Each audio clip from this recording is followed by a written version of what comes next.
I know what you're thinking. What does any of this have to do with me? Politics, government, it's all out there. What does it matter? It's all rigged. Nothing ever changes. Come with me.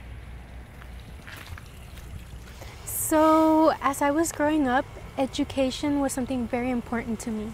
My dad, when I was a child, would always come home covered in soot from head to toe, just sweating profusely.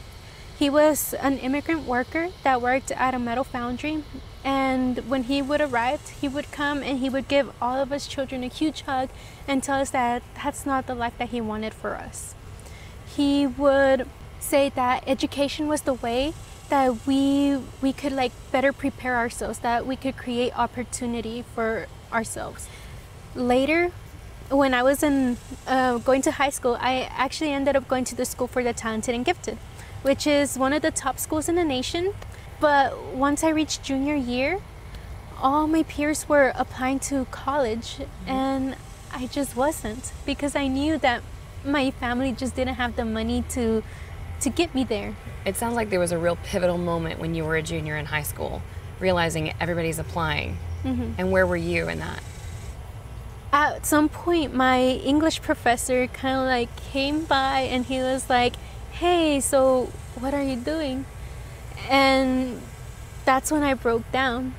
And I ended up confessing to him that I just wasn't gonna go to college. There was no way that the daughter of people that only went to elementary school could attend college. So he ended up encouraging me to just go ahead and submit the applications. So I ended up doing that, and that's when I received a letter in the mail about a month later congratulating me, saying like, "Hey, welcome to SMU." So how did you feel when you received that letter of acceptance from SMU? It was a shock. It was like the biggest shock of my life. My parents were excited. And after that initial excitement came, there came a lot of sadness. Just knowing that it was something that just couldn't be fulfilled. Right. Because of the money. Because my parents couldn't afford it, and I couldn't afford to attend SMU. So then a couple of months later, after you got the acceptance letter and you'd given up, another letter comes. Yes. And what did it say? Yeah, so I received the second letter in the mail from the financial aid office saying, "Hey, we really do want you to come to SMU. Here's some more money for you to come." That opened the world to me. That meant that I could study, that I could learn languages, that I could be with people that loved education just as much as I loved education. Yeah. How did the financial aid that you received from SMU influence how you think about voting right now, today? Yeah, so when I received that financial aid package, I started looking at the breakdown of what I had received. Some of that money came from the Student Senate, but a good portion of it came from the financial aid office.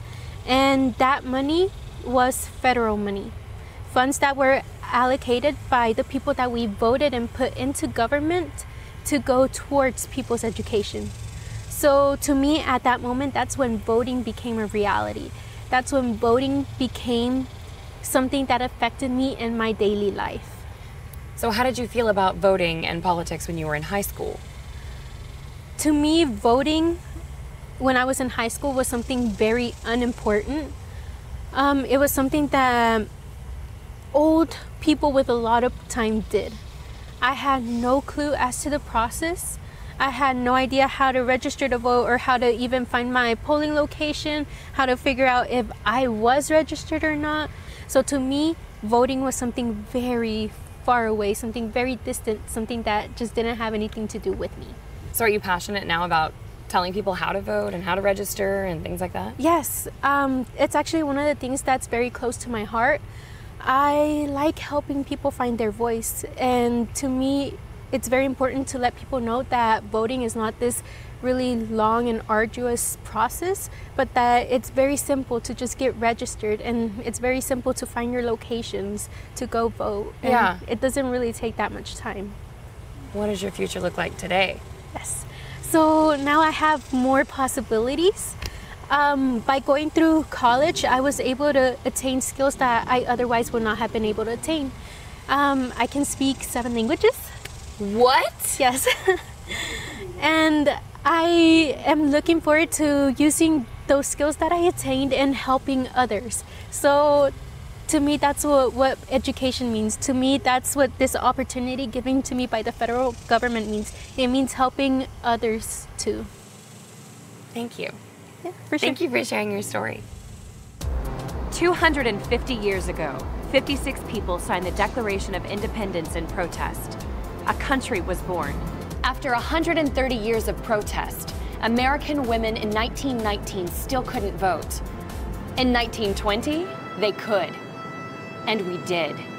After centuries of enslavement, a civil war, and another 100 years, minorities in 1964 were beaten, bullied, and prevented from voting.